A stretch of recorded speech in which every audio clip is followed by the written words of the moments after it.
on a acté cette présentation du rapport eau et assainissement. Je vais baisser un petit peu le masque parce que ça fait de la buée. Et maintenant, on va présenter le rapport d'orientation budgétaire, le débat d'orientation budgétaire. Là aussi, pas nécessité d'un vote, mais prendre acte de la tenue de ce débat. Bon retour et merci à vous d'être venus. Voilà. Pour compléter, donc pour finir le dossier au assainissement, Jean-Pierre Lang s'occupera de vous faire passer les compléments d'information. Peut-être être bien précis dans votre demande pour qu'il n'y ait pas ce petit flottement d'échanges que l'on a eu entre nos services et vous lors des échanges de correspondance. Voilà. Très bien. Donc le rapport d'orientation budgétaire, vous l'avez tous reçu, donc il est en plusieurs points, donc le contexte international et national, bon, je ne vais pas appuyer trop dessus, hein, je ne suis pas non plus un expert en économie, la problématique de la crise économique, les perspectives économiques pour 2021, bon, l'impact des lois de finances rectificatives 2020 et de la loi de finances pour 2021 sur les collectivités, essentiellement le report du foncier bâti qui était versé au département qui sera reversé aux communes, la situation financière de la commune de Livron et les orientations budgétaires qui sont liées au choix de l'équipe en cours. Je vais faire un petit préambule à tout ça. Aujourd'hui, ça va être le départ de notre mandat. Nous sommes arrivés dans des circonstances un peu exceptionnelles où il n'y avait plus de direction et pour nous guider et nous conseiller. C'est pour ça qu'en juillet 2020, j'ai demandé, en lien avec le personnel qui était présent à ce moment-là, de brider les finances jusqu'à la fin de l'exercice 2020, puisqu'on n'avait aucune lisibilité. Alors c'est un reproche que je fais à personne, mais la directrice générale des services est partie et n'a pas souhaité revenir, hormis et rester en maladie, ce qui nous a fait sécuriser les 6 mois d'exercice et de bloquer un petit peu les finances et les investissements et certaines dépenses pour permettre l'arrivée de cet audit financier, de cette évaluation financière qui n'est pas tout à fait terminée puisqu'on travaille, et on en reparlera peut-être un petit peu plus tard, sur le prévisionnel d'investissement sur les années à venir, 2021, 2022, 2023 essentiellement. Donc aujourd'hui, c'est un constat que le cabinet Stratorial, je crois que M. Bernard avait aussi demandé en février, donc on a gardé ce cabinet puisque c'est le seul qui a souhaité venir faire cet audit, les autres cabinets ne souhaitant pas se déplacer pour les causes que vous connaissez, la Covid, etc. Donc, et s'il n'en restait qu'un, ce sera Stratorial. Donc les objectifs, donc échanger sur les orientations budgétaires et informer donc sur la situation financière de la commune. Dans ce débat, donc on va donc parler des orientations budgétaires, la structure et la gestion de la dette. Donc je me suis fait sortir un petit tableau et on en parlera de manière plus détaillée. Et les objectifs d'évolution des dépenses de fonctionnement et du besoin de financement de la collectivité. Alors sur le contexte international, je vais très vite passer, hein, économie mondiale à l'épreuve de la Covid, je pense que vous avez déjà lu ça vous-même, le Brexit et la zone euro avec un soutien des institutions européennes notamment à essayer de maintenir une activité économique respectable. Voilà. Donc pareil pour la France, donc crise économique avec une baisse du produit intérieur brut, vous l'avez vu un petit peu et entendu dans toutes les émissions d'information télévisuelles, quelles qu'elles soient. Alors, les perspectives économiques pour 2021, donc je vais vite passer, mais puis ça aussi c'est encore du national. On verra ça dans quelques semaines avec l'évolution de la crise sanitaire. Dans tous les cas, un plan de relance, notamment pour l'économie, qui a été très très important. Je ne m'étendrai pas non plus là-dessus, mais avec l'activité partielle de longue durée, les dépenses Ségur de la santé, un plan de relance aussi qui va nous arriver sur le plan de rénovation thermique des bâtiments publics. Et vous verrez, dans quelques mois, on va avoir un retour sur l'audit qui vient d'être lancé sur tout l'audit sur tous les bâtiments communaux et justement leur degré d'isolation et comment on va améliorer et baisser la consommation d'énergie. Un travail aussi sur l'emploi des jeunes et un surplus d'investissement dans les infrastructures de transport. Ça, c'est essentiellement l'aide à l'achat des véhicules propres. Voilà, donc je ne vais pas m'étendre sur le sujet national.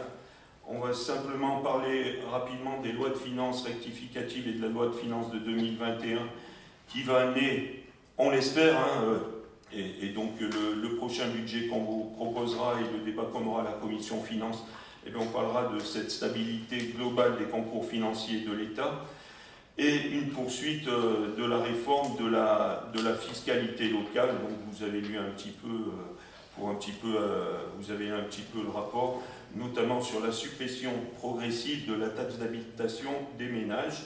Ensuite, toujours sur le même poste, le volet financier et fiscal, donc le transfert, ce que j'ai dit tout à l'heure, de la taxe foncière sur les propriétés bâties des départements aux communes. Voilà, c'est globalement le point essentiel. Et notamment aussi pour avoir un impact sur l'économie nationale, une baisse des impôts de production de 10 milliards, baisse du taux de cotisation sur la valeur ajoutée des entreprises, baisse du plafonnement de la CET, donc contribution économique territoriale, et la révision des valeurs locatives des équipements industriels pour essayer d'en faire baisser le coût. Alors, sur le volet territorial, plusieurs axes: verdissement de l'économie, donc on vient d'en parler, rénovation des bâtiments, infrastructures, stratégie hydrogène et travail sur la biodiversité. Donc ça fait aussi partie du projet territoire. Bon, je m'y étends pas plus. Après, je ne suis pas un expert non plus sur les finances publiques. Le soutien aux plus fragiles, notamment la jeunesse, et on le voit aujourd'hui avec les difficultés aussi que rencontrent nos étudiants. Et voilà, il y a un plan de relance qui sera territorialisé, on verra arriver notamment, on en parlera tout à l'heure avec Petite Ville de demain, et beaucoup de milliards de crédits dédiés aux collectivités locales, et un gros effort aussi sur la rénovation, on l'a dit tout à l'heure, thermique des bâtiments communaux et départementaux. Et je laisserai à Jean-François en temps utile, dans quelques mois, ne t'affole pas, de faire le point sur le sujet. Je t'ai senti surpris. Voilà. Donc maintenant qu'on a travaillé ça, donc, le cabinet stratorial nous a rendu une situation financière. Donc je souhaitais aussi que la Cour régionale des comptes vienne. Donc malheureusement, on n'a pas le droit de le demander, et je l'ai quand même fait, mais bon, ça n'a pas marché. J'aurais aimé avoir cet échange public-privé sur l'analyse de la situation financière de la commune. Alors vous avez vu cette rétrospective, donc on en reparlera plus tard quand il y aura les projections et que cette analyse sera terminée, notamment sur la partie investissement 2021, 2022, 2023 pour affiner le projet et aussi fixer les choses qu'on va vous dire tout à l'heure sur les économies à réaliser pour améliorer notamment l'épargne qui nous permettra un peu plus d'investir. Donc sur l'évolution des charges réelles de fonctionnement, donc elles ont augmenté de 224 000 € sur les 6 dernières années, soit une moyenne de 0,5% par an. 2020, il y a une baisse des charges, alors il y a la Covid, et comme je vous ai dit tout à l'heure, on a bridé en juillet, puisqu'on n'avait aucune visibilité, les finances de la commune, en accord aussi avec les salariés, et j'en suis vraiment très content. Maintenant, on va passer, et vous le verrez tout à l'heure, au projet lui-même, qui sera 2021, étant le départ officiel du travail de l'équipe municipale, notamment sur la gestion financière. Sur les produits réels de fonctionnement, bon, globalement, les produits en 2020, 7 821 000 €. Ils ont diminué de 2014 à 2020 de 733 000 €, soit une perte annuelle d'environ 1,5%. Voilà.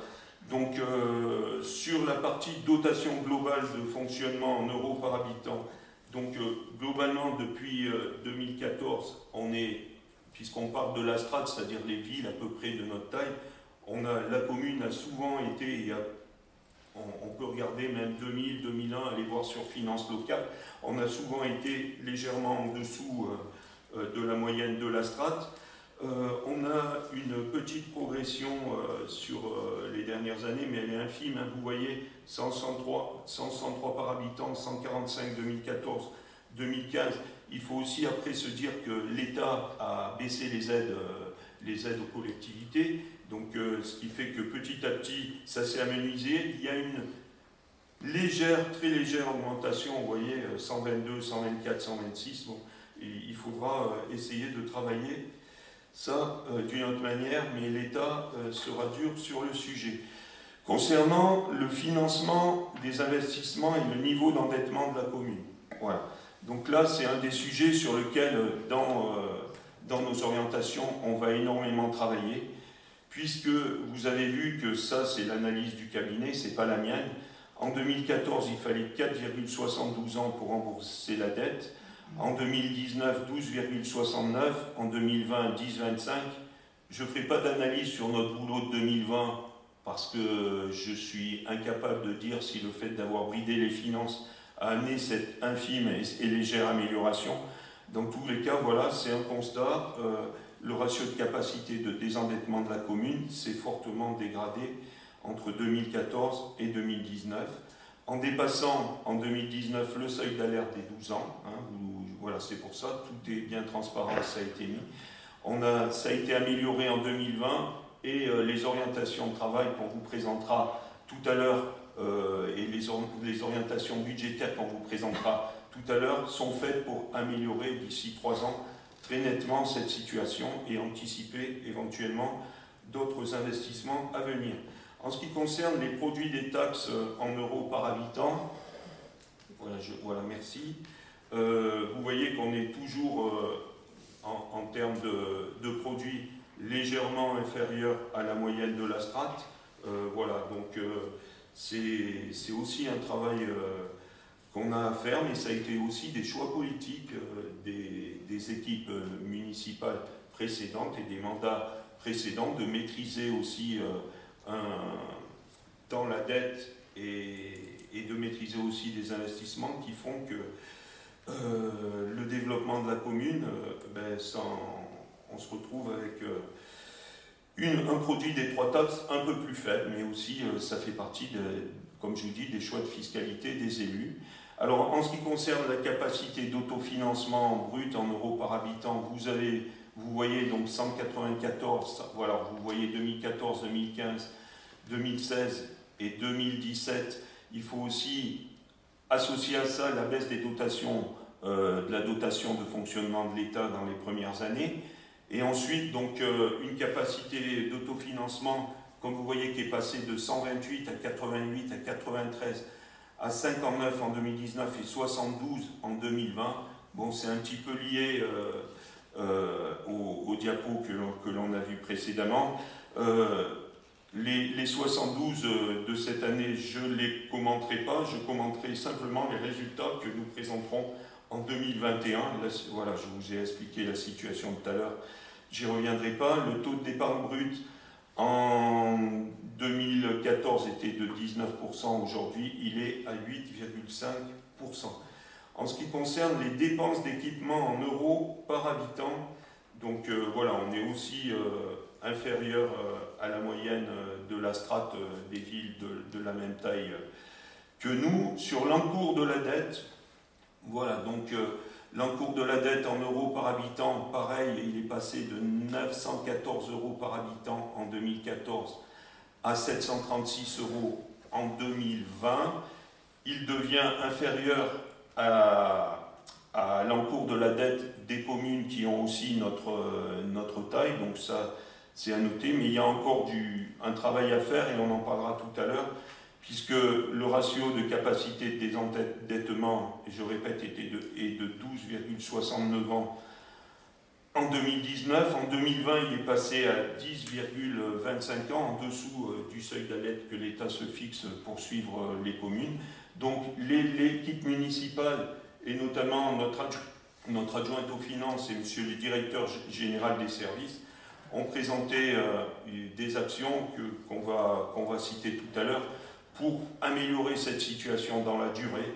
Et vous verrez une diapo de fin sur l'évolution de l'état de la dette à emprunt constant et un désendettement significatif entre 2020 et 2026. C'est tout du moins les orientations et le travail que nous aurons à faire.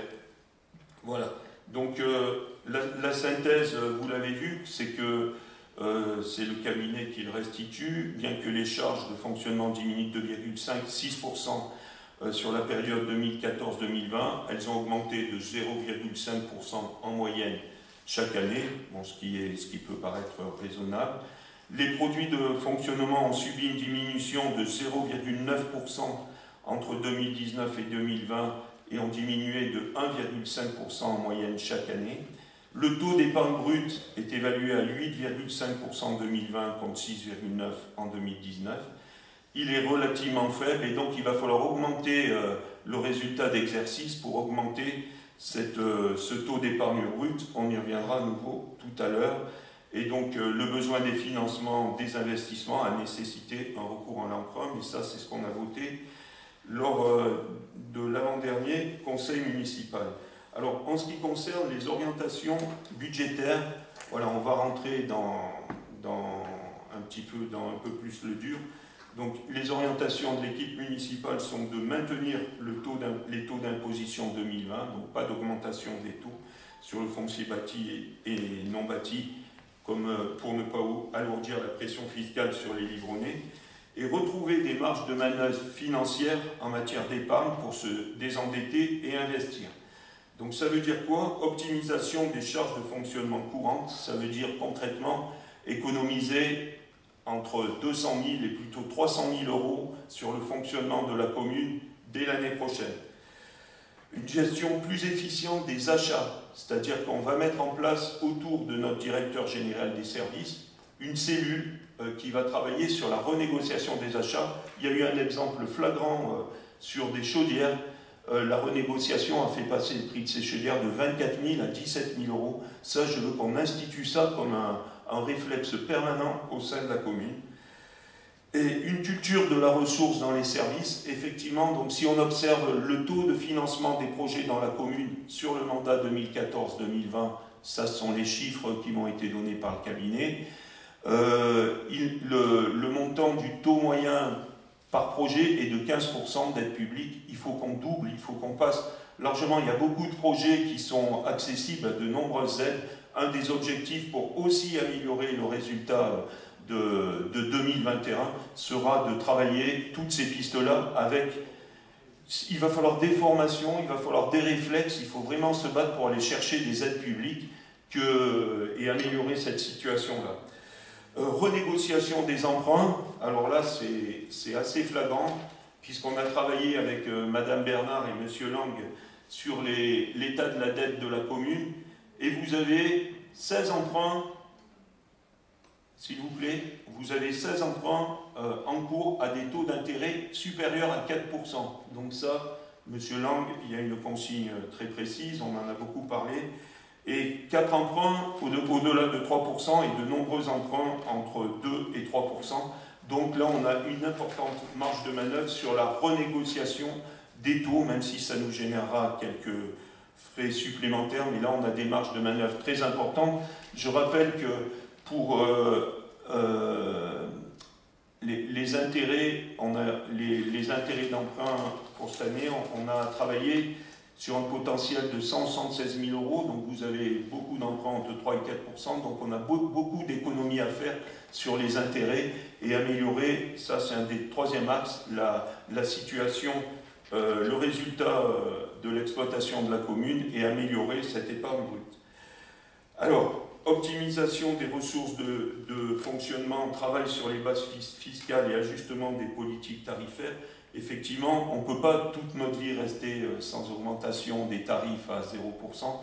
Ponctuellement, il y aura des augmentations infime, 1% qui correspondront, infime, on verra, on en parlera au coup par coup, qui correspondra aussi à des augmentations du coût de la vie qu'il faudra répercuter, mais ça fera toujours l'objet d'un débat public et de vote. Travail sur les bases fiscales, donc on va travailler avec M. Lang à la venue de 2 cabinets qui se rémunèrent sur les économies qu'ils vont faire réaliser à la commune, donc il n'y aura pas de coûts supplémentaires à la commune, qui vont travailler sur tout ce qui est fiscalité et lois qui tournent autour de la fiscalité. C'est un travail très important qui a été fait à la communauté de communes et qui a porté des résultats. Je ne me souviens plus les économies, mais elles ont été conséquentes. Donc, j'ai demandé le contact auprès de la Comcom pour se rapprocher de ces 2 cabinets qui travailleront avec M. Lang pour trouver aussi des pistes d'économie vis-à-vis de la fiscalité publique. Ensuite, maîtrise des dépenses de personnel au travers de la pyramide des âges. Je ne vous le refais pas, je vous l'ai déjà expliqué. On va rajeunir un petit peu, on va essayer d'équilibrer la pyramide des âges qui, dans tous les cas, allégera forcément et naturellement la masse salariale. On a travaillé sur l'arrivée d'apprentis pour tuiler des anciens. On va travailler aussi sur l'arrivée de personnes plus jeunes pour renouveler notamment les 5 départs à la retraite qui vont avoir lieu au service technique cette année. Donc c'est un travail aussi qui améliorera pour partie la situation des charges de fonctionnement de la commune. Voilà, donc maintenant très rapidement, je vais passer sur les orientations budgétaires pour 2021. Donc les objectifs, c'est de travailler sur un budget communal à partir de différentes hypothèses. On en parlera en commission des finances, définissant un scénario au fil de l'eau qui tiendra compte des hypothèses macro, des éléments issus des lois des finances, des paramètres propres à la collectivité et de la poursuite des tendances identifiées dans cette rétroprospective en les corrigeant pour atteindre les objectifs en termes de désendettement et de poursuite des investissements notamment, puisque les investissements c'est quand même le cœur du projet municipal. Alors, maintenir un effort d'investissement dynamique au service des Livronnais en s'appuyant sur plusieurs leviers. Vous avez vu qu'on a été lauréat du dispositif Petite Ville de demain, donc il y aura une délibération de principe tout à l'heure pour en parler. C'est un ensemble de mesures financières et d'accompagnement technique et d'études de l'État pour aider les communes comme la nôtre à trouver non seulement l'aide technique mais aussi l'aide financière nécessaire, et bien souvent ce sera une aide bonifiée aussi qui passera par certaines études et certains accompagnements de toutes les personnes qui accompagnent le projet que nous n'aurons pas à payer. Alors bien entendu pas toutes, mais ça fera partie aussi de tous les débats que nous aurons au conseil municipal. Donc on rappellera aussi la continuité républicaine. Nous avons renouvelé auprès du département, puisque comme nous sommes arrivés en juillet, les délais étaient trop courts pour reposer le dossier. Nous avons un accord de Madame la présidente du département pour recandidater à l'appel à projet centre-ville et village, qui sera une deuxième couche de financement de tous les projets que nous allons lancer, notamment dans le centre-bourg. Et troisième axe sur les orientations, ce que je vous ai dit tout à l'heure, la mise en place d'un pôle ressources dédié à la recherche de financement extérieur au sein de la direction générale. Donc la recherche de financement à des taux les meilleurs.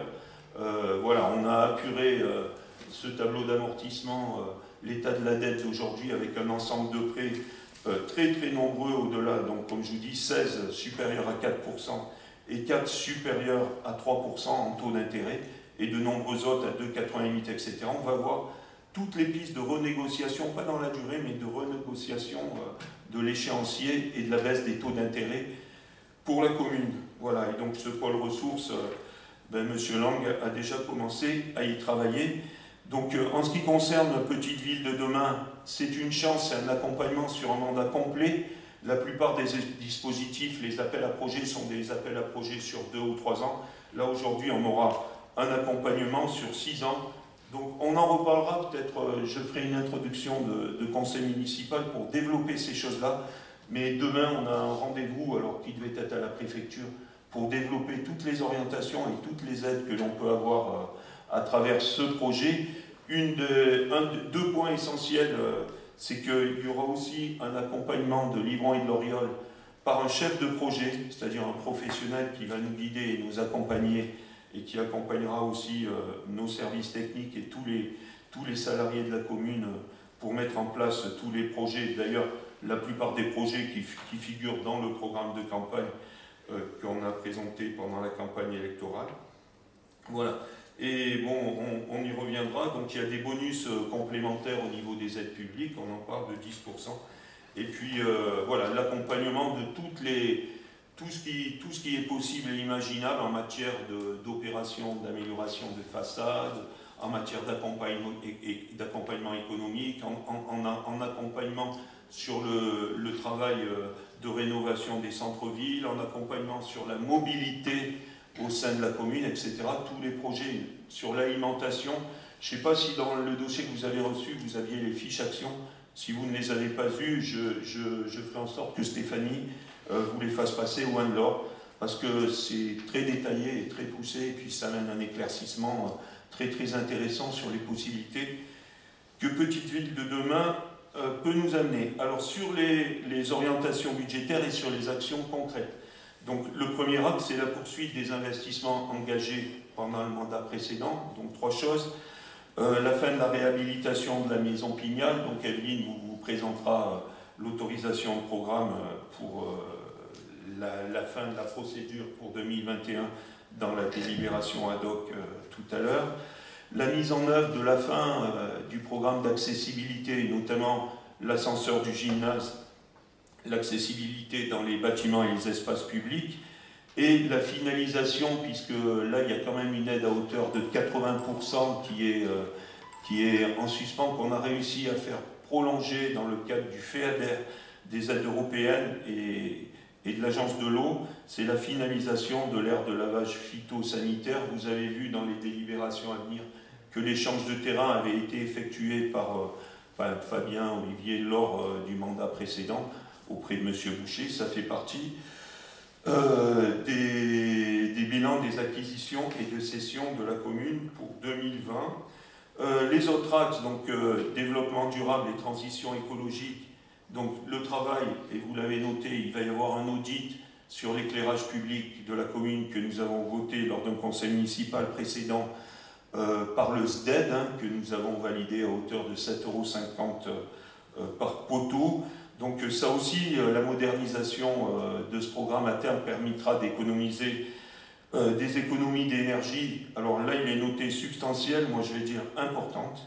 Voilà. Et puis aussi de travailler sur des zones où on pourra, notamment la nuit, diminuer l'intensité et éventuellement la durée de l'éclairage. Donc sur l'eau et l'assainissement, l'amélioration des réseaux et de la consommation communale, bon, c'est d'actualité. Un travail préparatoire, et ça, Georges, Christian, etc., vont travailler un travail préparatoire à l'installation d'ombrières et de couvertures photovoltaïques sur les bâtiments communaux, sur les espaces communaux, et un plan de mobilité dans la ville. Donc ça aussi, on l'a dit, un premier axe de parcours qui est travaillé par les services techniques actuellement. Ça sera la première phase, et ce sera phasé, à mon avis, sur 2, 3, 4 ans, pour qu'en fin de mandat, le tuilage complet sur la commune soit fait. Et la végétalisation des espaces communaux et des écoles. Alors là, on est en plein dedans avec le travail avec BioVallée, d'ailleurs association que je remercie, puisqu'ils nous accompagnent avec 3 autres projets communaux. Donc il y a l'entraide protestante, les éclaireurs unionistes, la commune et CFA et Batipol dans le début de la revégétalisation que nous avions promise dans notre campagne électorale. Alors ensuite, dans le programme d'action, le travail sur le tourisme familial et raisonné. Donc vous avez vu, je ne l'ai pas inventé, mise en route du début du projet touristique de Domazane, donc comme gîte d'étape, randonnée pédestre et cycliste, avec restauration. Ça, ce travail sera aussi accompagné avec le soutien technique de la région Auvergne-Rhône-Alpes et de professionnels de l'hébergement et du tourisme. La matérialisation du chemin des pas des Huguenots, ça aussi c'est un sujet d'actualité puisqu'on était en réunion ce matin Et l'arrivée du chemin des pas des Guenaux, ben, ça sera durant cet exercice-là, sur un parcours qui rejoindra dans un premier temps Aiguilly, Escoulin sur 46,8 km. Voilà, donc ça sera la première phase de Livron jusqu'à Aiguilly, et ensuite ils tuileront jusqu'à Pointe-Laval, et puis jusqu'en Allemagne et en Suisse. La matérialisation aussi et le travail en cours, et on en a parlé, d'ailleurs il y a une délibération à repasser suite à une petite problématique concernant le sentier GR de grande randonnée de la confluence jusqu'au sourd de la Drôme, et une étude préalable d'un projet de petit gîte, petite restauration, tiers-lieu convivial au Petit Robin. Ça fait partie de toutes les orientations. Alors, on essaye de faire aboutir un projet au Livron. Nathalie Mentonnier est en train de s'en occuper. Bon, hormis les petits problèmes techniques, juridiques et de sécurité, on est en train d'avancer, même si je cherche un nouveau local éventuellement pour ces personnes. Voilà. Et il y aura aussi, donc, au Petit Robin, ce travail au Livron. Et donc il y aura ce pôle de Domazane qui sera aussi un lieu de vie, et la salle du futur pôle d'accueil sera aussi une salle de réunion possible pour les habitants du quartier. Voilà, ça fait un ensemble de choses qui vont redonner de vie, et ça faisait partie des engagements au quartier extérieur. En matière de cohésion sociale, donc école et restauration collective, et là dans les écoles, donc poursuite des travaux engagés dès 2020, donc on essaye de tenir le cap de juillet-août, là. Parfois, c'est pas simple, mais en tous les cas, le cap se fait. Je remercie Duilio et Jean-François vraiment pour leur présence très intense. Voilà, c'est pas. J'espère que petit à petit, vous allez pouvoir souffler, mais en tous les cas, merci pour votre boulot. Sécurisation alors, des écoles en lien avec le PPMS, ça c'est un travail que Philippe Chave est en train de faire. Donc là aussi, voilà, avec Sébastien et Annick Baroto au sein des écoles. Un travail donc sur la mise en place de dispositifs de sécurité et d'alerte et de nombreux exercices, bon, on en reparlera en temps utile, de sécurisation des écoles. Je crois qu'on a fait presque toutes les écoles, Sébastien. Ouais. Voilà, on a fait des exercices d'évacuation, etc., divers et variés, et ça s'est très bien passé. En matière de sécurité publique, donc il y avait un travail avec quelques caméras, mais ça tu le sais, qui étaient en panne, donc ça fera partie des renouvellements, parce qu'il n'est pas question d'avoir des équipements et qu'on ne remplace pas les appareils en défaillance. Alors, j'ai demandé, mais ça je vais voir si la CCVD peut nous aider là-dessus financièrement, l'arrivée de caméras pour sécuriser les zones de la Fauchetière et de la Confluence, ou tout du moins le périmètre. Il y a beaucoup trop de dégradation. On a détruit 3 fois le panneau BioVallée, puis il a brûlé, donc je vais le remettre. Mais quand je vais le remettre, il y aura une caméra au-dessus. Il y a trop de dégradation sur les armoires électriques dans le parc de la Confluence aussi, qui n'est pas occupé pour l'instant. Donc on va faire en sorte d'améliorer et d'éteindre un petit peu ces actes de dégradation. L'acquisition de jumelles radar pour les contrôles de vitesse, alors là aussi c'est un choix, vraiment un choix délibéré. On vient de faire, et je vais publier ce qui s'est passé dans l'avenue Mazat, ce que Philippe a demandé à la police municipale. Je vais publier tous les relevés qui ont été faits, et là on ne va plus laisser passer. Il y a eu, sur l'espace d'une semaine, plus de... Combien on a eu de... On a eu une vitesse à 111 km/h sur l'avenue Albert Mazan, et aujourd'hui ils viennent nous donner les chiffres de la route de la Voulte. Et la route de la Voulte, après chez Dupré-Latour et entre chez Dupré-Latour et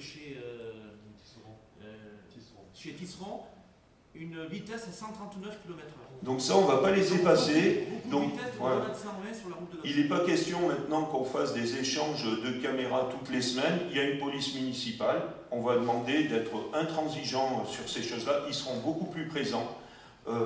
Voilà, on va essayer d'équilibrer leur présence à terme au niveau des écoles par un potentiel de... comment on appelle ça ? De service civique, pour leur libérer du temps, parce qu'on ne va plus laisser passer ça. On fait aussi actuellement beaucoup d'actions dans les ordures ménagères. Je fais revenir beaucoup de gens chercher leurs poubelles, c'est avec beaucoup de plaisir qu'ils les ramènent chez eux.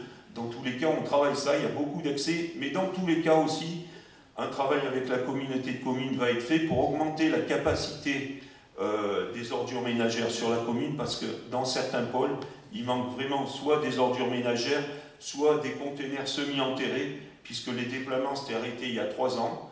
Donc on est en retard sur la programmation, donc on va réaccélérer ça, tout en mettant en place une concertation dans les quartiers, parce qu'à chaque fois qu'on n'explique pas ça aux gens, ça se passe mal. Donc il y aura tout un travail de communication qui sera fait sur le sujet. Et élaboration du DICRIM et mise à jour du plan communal de sauvegarde. Philippe, si tu veux dire un mot. Oui, un mot, donc le DICRIM est en phase de finalisation. J'ai retravaillé sur le risque radiologique qui n'existait pas quand le premier DICRIM a été fait mais pas sorti. Et donc là, maintenant, avec CRUAS, on est rentré dans le périmètre PPI de CRUAS, donc il faut refaire une feuille spécifique. Donc je pense que d'ici un mois, je pourrai le lancer, sachant qu'on peut aussi avoir des subventions de la DDT pour ce type de document. Et puis sur le PCS, c'est une mise à jour du PCS qui date de 2012, si je ne me trompe pas, Fabien, quelque chose comme ça. Ça a été refait en 2018. Oui, mais il n'a pas été validé. Voilà. Donc là, je l'ai repris et j'espère le sortir aussi d'ici fin du mois de mars. Voilà, pour que on puisse être en capacité de répondre à un événement qui impacte la commune. Et je rappellerai aussi le boulot que tu as fait, notamment en lien avec l'AGLO, puisqu'on a fait un premier exercice de simulation de crise, soit risque d'inondation, crise majeure dans la commune, en salle, et qu'au mois de mars, on va avoir un deuxième exercice de crise sur le terrain pour se familiariser avec tout ça, parce que, hormis Philippe, je pense que des élus ne sont pas des experts en matière de sécurité publique. Donc c'est des exercices qui sont nécessaires. Vous avez vu qu'on a veillé tout le week-end à ce problème, à cette phase jaune de la crue du Rhône. Voilà, donc on a veillé tout le week-end, moi à distance, Philippe sur place, Duilio, Jean-François, etc., Marie-Christine qui était d'astreinte. Et ces sujets-là font assez peur, donc voilà, il faut s'entraîner pour avancer dans ces choses-là et essayer d'être efficace, tout du moins je l'espère. Donc sur la partie des petites choses aussi, cadre de vie et lien social, on va mettre en place une ligne directe pour le recueil des doléances des habitants. Ça faisait partie aussi de choses qu'on avait évaluées, mais une ligne directe qui ne passe pas par le standard, qui passe par le secrétariat, ça fait perdre trop de temps aux gens. Avancer donc sur la participation citoyenne de vigilance dans les quartiers. Ça, c'est un travail que tu avais institué, Fabien, et qui aujourd'hui est vraiment demandé par les habitants. Donc ça aussi, c'est dans les contacts sur le terrain qu'on décèle un petit peu ces choses-là. On attendra que la situation chronique du moment se dissipe un petit peu pour pouvoir faire beaucoup plus de rencontres extérieures. Donc favoriser des espaces de médiation dans les conflits de quartier et de voisinage. Les comités de quartier et commissions extra-municipales, tout ça est prêt à partir avec plein de gens inscrits, mais on attend aussi que ça se passe.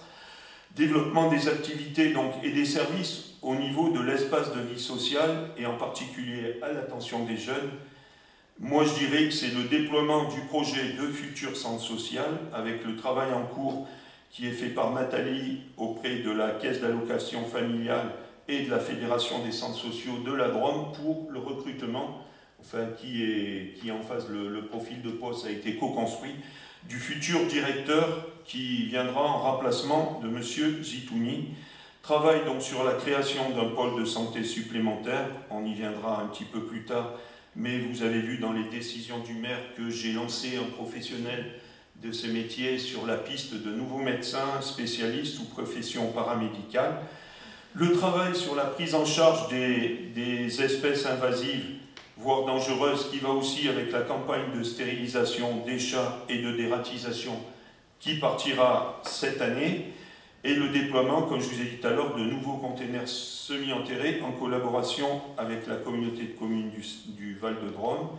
Sur la culture et vie associative, donc les prémices du boulot, hormis les choses habituelles, hein, mais le travail sur la création d'un parcours culturel au Haut-Livron qui sera en collaboration avec les acteurs du Haut-Livron qui travaillent sur l'épicerie associative. un soutien aux projets culturels, associatifs et communaux et l'identification d'un lieu pour la mise en place d'un théâtre de verdure. Ça, c'était une proposition que les équipiers ont faite pendant la campagne électorale, et je connais le théâtre de verdure de Grande, c'est un lieu très très intéressant, donc ce serait très très bien qu'on délocalise dans un de nos quartiers ou ailleurs, dans le lieu le plus adéquat, l'arrivée de ce théâtre de verdure. Alors sur l'urbanisme et le patrimoine, alors là aussi c'est du rattrapage cimetière, sécurisation des murs d'ancêtre et intérieur. Ça c'est un constat qu'on a fait en septembre-octobre, juste avant la Toussaint, et il y a 2 ou 3 murs très très difficiles, notamment au Petit Robin et au Livron, qui sont à restaurer. Ça fera partie des investissements que vous aurez à débattre avec nous dans le cadre de la Commission des finances. L'accélération du programme de rénovation des voiries et des équipements, ça c'est, on a vu par exemple vers Chemin de Manute, comment elle s'appelle Il y a Chemin des Forts. Voilà, des routes qui sont vraiment dans un état extrême et pour lesquelles il va falloir qu'on réfléchisse. Alors on verra si ça, quel type, si ça se transforme en chemin communal, si ça reste une voie, enfin on verra, on travaillera tout ça et quel type de revêtement on met, puisque ce sont des routes qui sont quand même moins fréquentées. Accélération donc du programme des voiries, entretien de la commune selon une programmation et une planification établie. Donc ça c'est un petit peu le travail qui est fait par monsieur le directeur général des services et nos élus, notamment au sein des services techniques, pour l'organisation du travail et la planification de la rénovation des routes et de tout le patrimoine communal. Nous souhaitons que tout soit inscrit dans des tableaux de veille, et notamment quand on refait une route, qu'on planifie le nombre d'années après le fait de la refaire. Donc ça permettra à tous les élus d'anticiper financièrement, même les équipes à venir dans les mandats prochains, d'avoir un outil pour faire du prévisionnel.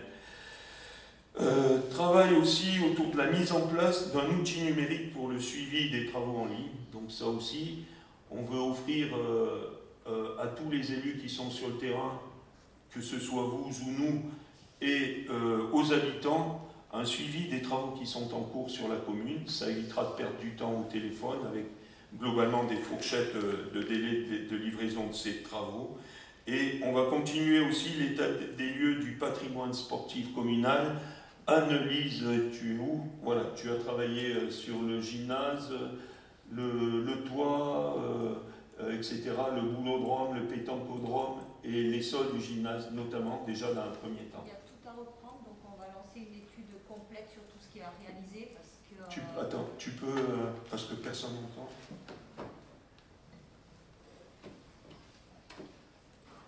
Donc on va réaliser une étude complète sur le processus. Vas-y. Merci. On va réaliser une étude complète sur le gymnase puisque tout est d'origine, il date de 92. Il y a des soucis de toiture notamment et on ne peut pas la changer tant qu'on ne reprend pas toute la structure parce que le poids, la charpente ne supporterait pas le poids, tout changement de poids du moins. Toutes les menuiseries n'ont pas été changées non plus et du coup il y a quand même des infiltrations au niveau des salles dojo et salles de danse. Donc il y a vraiment tout à reprendre, donc on va faire une étude complète sur tout ce qu'il y a à refaire pour voir aussi en économie d'énergie et éventuellement du photovoltaïque sur le toit. Voilà, donc merci Anne-Lise. Donc un travail aussi sur la finalisation de toute la révision des documents d'urbanisme, donc le SPR, le PLU, notamment Philippe. Oui, donc on a finalisé là, cette semaine le travail sur la densification au sein de la commune de Livron, ce qui permettra à l'issue de ce travail de pouvoir définir les zones à urbaniser que l'on pourra mettre sur le nouveau PLU. Donc on a une réunion jeudi après-midi avec la responsable du bureau d'études pour finaliser encore une partie du PLU. Et ensuite, on est aussi sur le SPR, sur la définition de la zone enveloppe du SPR. Site patrimoine remarquable. Voilà, c'est le Haut-Livron, c'est deux documents à part, d'un côté le Haut-Livron, de l'autre côté le PLU. Voilà, donc un travail aussi qui va être lancé par Evelyne et le Centre communal d'action sociale sur l'habitat indigne vous aurez une délibération de principe pour nous autoriser à nous engager dans la procédure de permis de louer pour qu'elle soit inscrite dans le futur plan local de l'habitat communautaire qui est en cours d'élaboration. Et sur les protections des populations, alors il y a des travaux qui étaient en cours qui vont générer sur les bassins de rétention du Saint-Blaise, donc avec Jean-François Faure, M. Vigny, Philippe Chave, etc., qui sont en relation avec la DDT pour définir les nouveaux axes de sécurité qui ont été définis par l'État et qui remettent en cause un petit peu ce dispositif. Mais on a avancé, donc je souhaite que ça aille le plus vite possible. Et le travail qui avait été engagé dans le mandat précédent et qui est en continuité aujourd'hui sur la réfection du lit de Lauzon dans le cadre du GEMAPI, là, dans la gestion des eaux, des milieux aquatiques et de la prévention des risques d'inondation. Et un travail avec le SMRD que j'ai appelé hier soir, j'ai appelé M. Crozier, puisqu'aujourd'hui ce sont eux qui collectent ces taxes de GEMAPI, sur la consolidation des digues de Bompard et de Palaire. Nous sommes allés cet après-midi sur les lieux pour bien évaluer. Il y aura une veille quotidienne à partir d'aujourd'hui sur l'état de la digue pour bien vérifier qu'il n'y ait pas d'affaissement du terrain au fur et à mesure. Et là, j'ai demandé au président du SMRD de travailler de manière accélérée sur le sujet parce que je ne tiens pas dans ce mandat à ce qu'une des digues de la Drôme nous lâche. Voilà. Je rappelle qu'en 2003, M. Morcel-Paquien avait dû intervenir contre l'avis de l'État pour essayer de protéger la digue de Bompard, et je l'en remercie. Donc voilà, sur le reste, c'est la continuité sur l'école, jeunesse, culture. Bon, là, c'est investir pour répondre aux enjeux de la transition écologique et climatique. Vous voyez aussi que dans le cadre de l'analyse financière, qu'on va être obligé de tuiler ça sur plusieurs années, il s'agit de maîtriser aussi, comme je vous l'ai dit, l'épargne brute de la commune, de maîtriser l'endettement de la commune.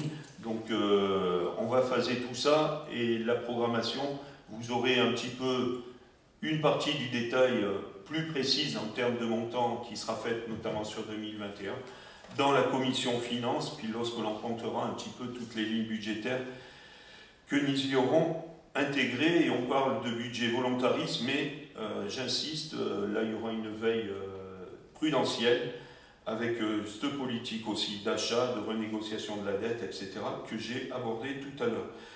Sur les autorisations de programme en cours, on va parler de 2021, vous avez une délibération d'août tout à l'heure.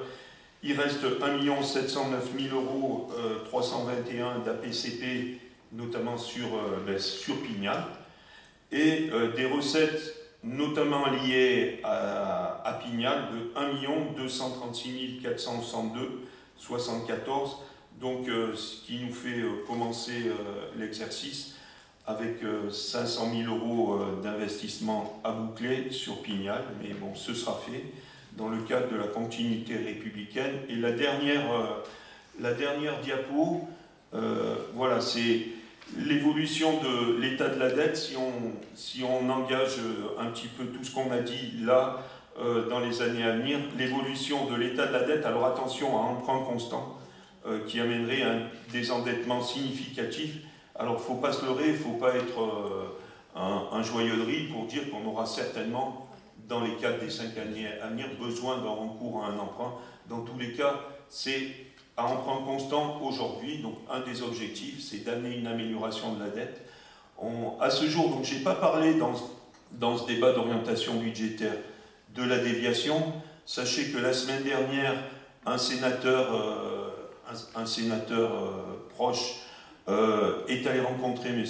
Castex et a rencontré ses 2 chefs de cabinet et est retourné le voir jeudi pour lui amener des éléments complémentaires que M. le Premier ministre a demandé. Voilà, je suis transparent, je vous dis, vous savez autant que moi où est-ce qu'on en est aujourd'hui. Vous avez vu que des courriers de la communauté de communes, les sénateurs, les députés sont partis, qu'un courrier aussi du département est parti, qu'on a conjointement signé pour essayer de faire entrer cette déviation dans le plan d'urgence de l'État des 10 milliards d'euros sur les projets prêts à partir et à être réalisé en France. On a essayé de se positionner. Voilà, pour l'instant, il y a la Covid, on ne peut pas trop se déplacer dans tous les cas. On fait tout ce qu'il faut. Alors j'espère qu'on y arrivera sur ce mandat, sinon ce seront les prochains. Mais on va se battre, on va se donner tous les moyens pour réaliser l'aboutissement de cette déviation, tout en sachant que si les choses n'évoluent pas, il y aura, je pense, dans les mois à venir, et vous le savez, une mobilisation collective et de la vallée de la Drôme et des habitants de Livron et de Loriol pour montrer notre mécontentement. Ça fait partie des engagements officiels que je donne aussi à la presse, que si les choses n'avancent pas, nous bloquerons et nous effectuerons des mouvements, entre guillemets, non pas coercitifs, mais pour montrer tout notre mécontentement. 2 axes aussi vont être mis en œuvre. On va faire une analyse de l'air auprès de l'école Marcel Pagnol et une analyse de l'air auprès du collège Anne Cartier pour montrer à l'État les degrés de pollution dans notre commune qui sont liés notamment à tous les poids lourds qui sont en arrêt à cause du feu rouge sur l'axe de la Nationale 7. Voilà, vous avez... maintenant, voilà, je laisse à... J'ai essayé d'être le plus clair possible. Vous verrez que toutes ces retranscriptions font partie des éléments qui vont être intégrés dans le budget que nous aurons à débattre tous ensemble dans la future commission finance. Donc pour l'instant, j'ai pas de date à vous fixer, mais commission finance préalable à la présentation du budget au conseil municipal du mois de mars. Voilà, j'ai assez parlé. Je vais vous laisser, puisque c'est un débat d'orientation budgétaire, un débat, il n'y a pas que le maire qui parle, il y a aussi tout le monde. Donc je vous laisse, j'écoute vos retours en tous les cas.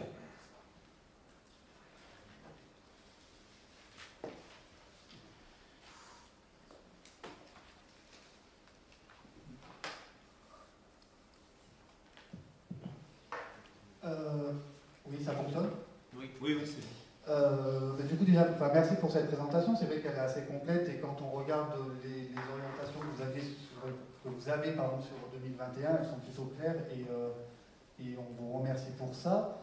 Je voulais juste bien être sûr de comprendre toutes les actions que vous avez décrites là dans le rapport d'orientation budgétaire. C'est des choses que vous souhaitez mettre en œuvre sur 2021.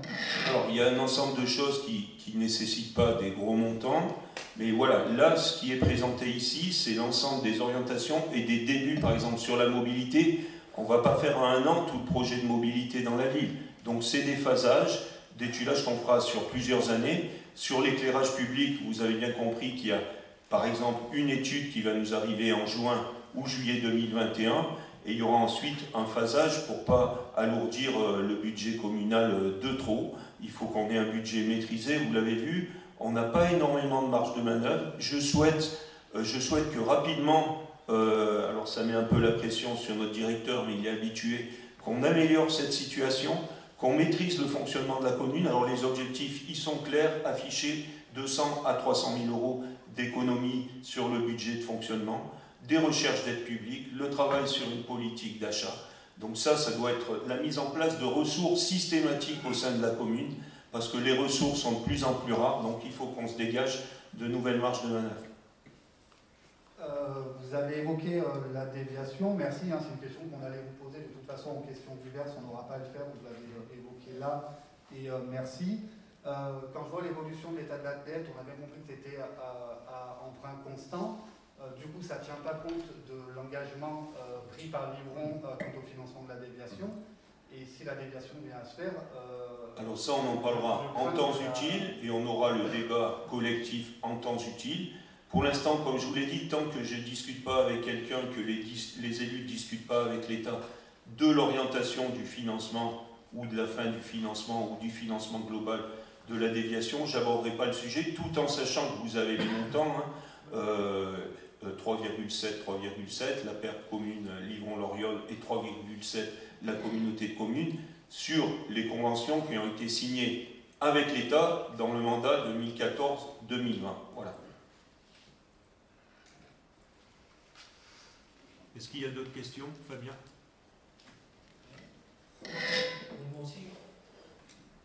Ah, pardon, désolé. Merci. Donc merci pour la présentation. Effectivement, c'est clair et la présentation du ROP Surtout, il y a une chose qu'on apprécie, c'est que certaines équipes qui arrivent ont tendance à tirer un trait sur tout ce qui a été fait. Et là, vous ne le faites pas, donc c'est dans l'intelligence pour tous les Livronnais. Et on tient à vous remercier. Après, chacun a des idées différentes et une vision différente de la gestion d'une commune. Ça, c'est normal, ça fait partie, on le sait tous, du mandat d'un élu.